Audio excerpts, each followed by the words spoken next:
my work kind of deals with social issues that really impact me as a woman growing up in Pakistan and now living here.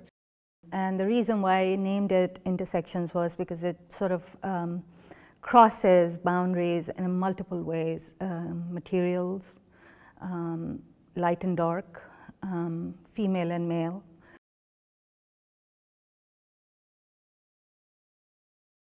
It's about the crossing of many layers of how human beings exist inside a space.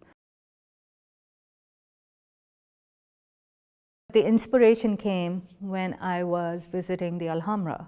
It's a palace from the 9th century or something in southern Spain. Everything that I saw over there, the carving on the wood, the tiles, the plaster patterns, the jalis, which is like the screens that were in front of the windows, it was all very familiar because it was all work or style of work I grew up with. I had to select the patterns that worked well together. And so, yes, they were totally inspired by and sometimes even drawn from the photographs directly on the computer. But then once they were put together, it became my design. So it's sort of like a collaboration between me and the Alhambra.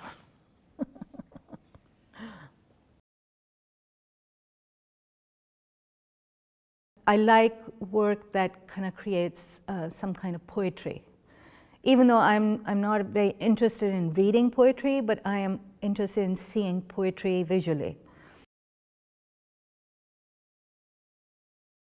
I want this environment to be so open that anybody can experience it.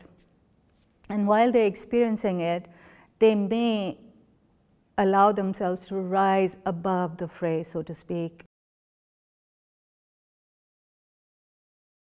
I ask a lot of questions in my mind because I'm like interested in saying, can I make this so that somebody who's going to view it can actually bring a tear to their eye?